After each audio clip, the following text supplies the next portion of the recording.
Hi Rogle, very good morning. Om Sairam. God bless all of us. வாங்க இங்கே வந்து ஒரு பிரைடுக்கு இது போயிட்டுருக்கு, face bleach, hands waxing bleach, leg bleach. யாருக்கெல்லாம் வந்து கை கால் டார்க்காக இருக்கோ முடிஞ்ச வரைக்கும் மேனிக்யூர் பெடிக்யூர் பண்ணிவிட்டு அந்த ப்ரொசீஜர்லேயே இந்த மாதிரி ப்ளீச் பண்ணிவிட்டு காலுக்கு அதுக்கப்புறம் லாஸ்ட்டில் ஏதாச்சும் ஒரு ஆல் பர்பஸ் க்ரீம் போட்டு அனுப்பிச்சி விட்டாச்சுன்னா நல்லாவே சன்டேன் ஆனது வந்து ரிமூவ் ஆயிரும். கை கால் ரொம்ப டார்க்காக இருக்குது அப்படின்னு சொல்கிறவங்க இந்த மாதிரி வந்து பண்ணிக்கோங்க. Bye all. 4 hours ஆயிரும் கரெக்டாக இவங்களுக்கு முடிக்க. Have a great day. என்னோட டே கிரேட்டாக போயிட்டுருக்கு சாயோட பிளெஸ்ஸிங்ஸ்னால. ரோக்லே ப்ளீச் பண்ணதுக்கப்புறம் பாருங்கள், முன்னாடி ஐடியா இல்லைன்னா எடுத்திருப்பேன். நல்லாவே டேன் ஆகி செப்பலோட அந்த ஸ்ட்ரிப்பு தெரிஞ்சிட்டு இருந்துச்சு, அப்படியே பார்டர் மாதிரி. இப்போ பாருங்கள் கிளியராக இருக்கா. பெடிக்யூர் பண்ணிவிட்டு இவங்க வீட்டிலே பெடிக்யூர் பண்ணிட்டாங்க, இல்லைன்னா பெடிக்யூர் பண்ணியிருப்பேன். நல்லா இருக்கா. பண்ணதுக்கப்புறம் பாருங்கள் ரோக்லே, முன்னாடி எடுக்க மறந்துட்டேன் வீடியோ. நல்ல கலர் டிஃப்ரென்ஸ் வந்திருக்கு. செகண்ட் டைம் பண்ணியிருக்காங்க 1 மாதத்தில், இது 2வது தடவை வந்து பண்ணியிருக்காங்க 1 மாதம் கழிச்சு. ஒரு 3 times பண்ணாலே கை காலில் இருக்க டேன் நல்லாவே போயிடும். மேனிக்யூர் பெடிக்யூர் பண்ணிங்கன்னா இன்னும் கொஞ்சம் நல்லா சாஃப்டாகவும் இருக்கும். உறவுகளே, இது வந்து வேக்சிங் பண்ணதுக்கப்புறம், இது வேக்சிங் பண்ணுறதுக்கு முன்னாடி எப்படி இருக்குது.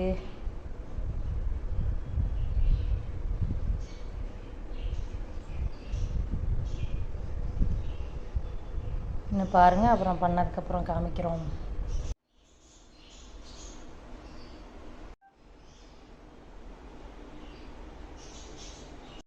ஹாய் ரோக்லே, வாங்க வேக்சிங் ஸ்ட்ரிப்ஸ் யூஸ் பண்ணி வேக்சிங் பண்ணலாம்.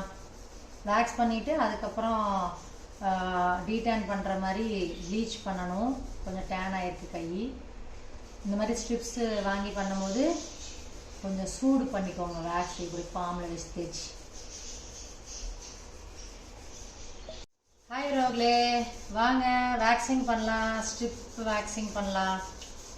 வேக்ஸ் இப்படி ஸ்ட்ரிப்ஸில் வாங்கினீங்கன்னா, நான் மேக் தான் யூஸ் பண்ணுவேன். இது வீட் போட்டுட்ருக்கோம், இவங்களே வாங்கிட்டு வந்திருக்காங்க. என்கிட்ட ஸ்டாக் இல்லை, பத்தாது. சரி இவங்களே வாங்கிட்டு வந்து பண்ணிக்கலாம் அப்படின்னாங்க. எந்த ஸ்ட்ரிப் வேக்ஸ் வாங்கினீங்கனாலும் அது ஹீட் பண்ண முடியாதனால இப்படி கையில் வந்து தேய்ச்சி ஹீட் பண்ணிவிட்டு அதுக்கப்புறம் லைட்டாக பவுடர் போட்டு அப்புறம் எடுத்திங்கன்னா சூப்பராக கிளியராக முடி வந்துடும். மேக்கோடதெல்லாம் 3 மாதம் கழித்து தான் எடுப்பாங்க என்னோடய கிளைண்ட்ஸு. 3 மாதத்துக்கு தாங்குது. Mac strip wax charcoal 2 flavour வருதுன்னு நினைக்கிறேன்.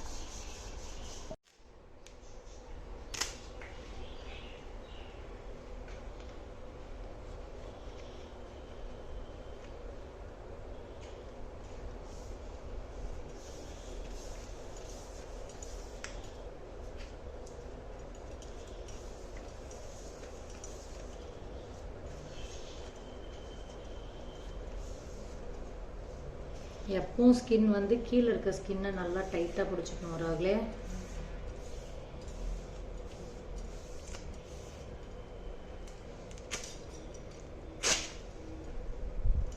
வந்துருச்சு பார்த்தீங்களா. போதும், அது போதும். அதான்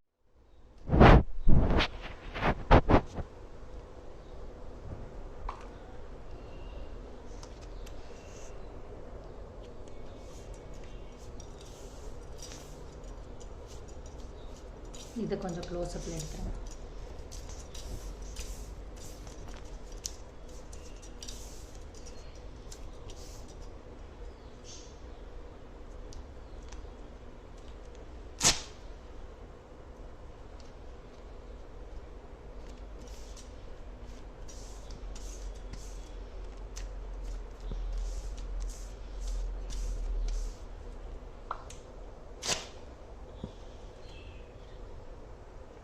இதையும் எடுத்துருங்க.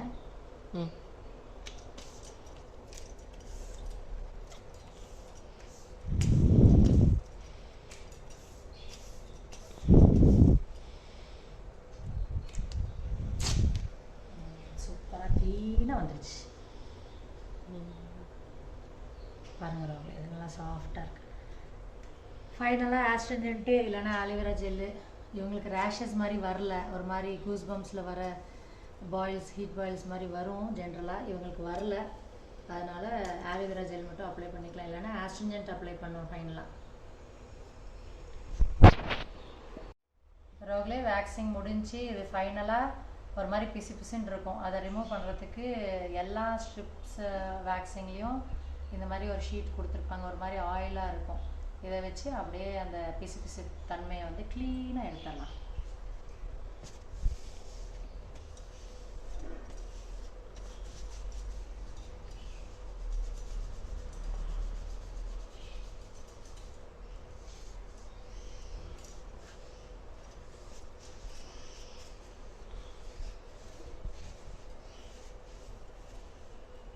ரேஷஸ் இருந்துச்சுன்னா ஆலிவேரா ஜெல் ஆஸ்ட்ரிஜென்ட் போட்டுட்டு அதுக்கப்புறம் இதை போடலாம்.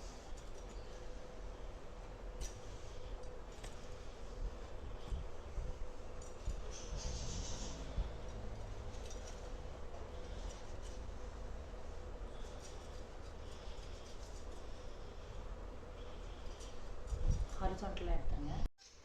ஒருவர்களே எல்லா ஸ்ட்ரிப்ஸ் வேக்சிங் ஸ்ட்ரிப்ஸ் யூஸ் பண்ணோன்னா அதில் வந்து எல்லாத்துலேயுமே இந்த மாதிரி ஒரு ஆயிலியாக ஒரு இது கொடுத்துருப்பாங்க, ஒரு டிஷ்யூ பேப்பர் மாதிரி கொடுத்துருப்பாங்க, ஆயிலியாக இருக்கும்.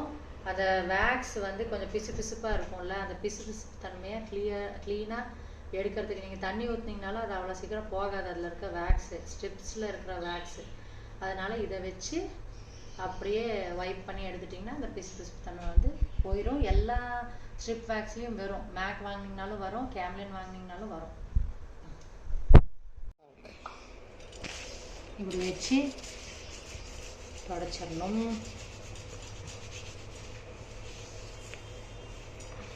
ஒரு லைட்டாக ஒரு மசாஜும் பண்ணிடுங்க. சென்சிட்டிவ் ஸ்கின்னாக இருந்து ரேஷஸ் வந்துச்சுன்னா ஆலிவேரா ஜெல் ஆஸ்ட்ரிஜென்ட் ஏதாச்சும் போட்டுட்டு அதுக்கப்புறம் இதை அப்ளை பண்ணுங்கள் ஃபைனலாக. எப்படி ஆயிடுச்சு பார்த்தீங்களா, முள்ளுன்னு கை. இனி நாங்கள் ஒரு 10 நிமிஷம் விட்டுட்டு ஃபேஷியல் ப்ரொசீஜர் முடிச்சுட்டு ஹேண்ட் வாஷ் பண்ணிவிட்டு அதுக்கப்புறம் ப்ளீச் பண்ண போகிறோம். கொஞ்சம் டேன் எடுக்கிறதுக்கு வேண்டி, இங்கே பாருங்கள் டேன் இருக்குது, அதனால் கொஞ்சம் டேன் ரிமூவ் பண்ணுறதுக்குன்ட்டு பேசிக் ப்ளீச் பண்ண போகிறோம். முடிஞ்சிடவங்களே ஃபேஷியல் ப்ளீச் எல்லாம் முடித்து கைக்கும் சன் டேன் ரிமூவ் பண்ணுறதுக்கு வேக்சிங் பண்ணிவிட்டு ப்ளீச் போட்டாச்சு. முடிஞ்சிடவங்களே கோல்டு ப்ளீச் ஃபேஷியல் ஃபேஸுக்கு பண்ணியாச்சு. கைக்கு வேக்சிங் பண்ணிவிட்டு அந்த டார்க்காக இருந்துச்சு சன்டேன் ஆகி கை மெயினாக இந்த இடத்துல, அதை வந்து ப்ளீச் போட்டிருக்கேன். ரிமூவ் பண்ணிவிட்டு அந்த கயிறு கட்டியிருந்தாங்களா அதில் எவ்வளோ டீடான் ஆகிருக்குன்னு பார்ப்போம், சன்டேன் எவ்வளோ ரிமூவ் ஆகிருக்குன்னு பார்ப்போம்.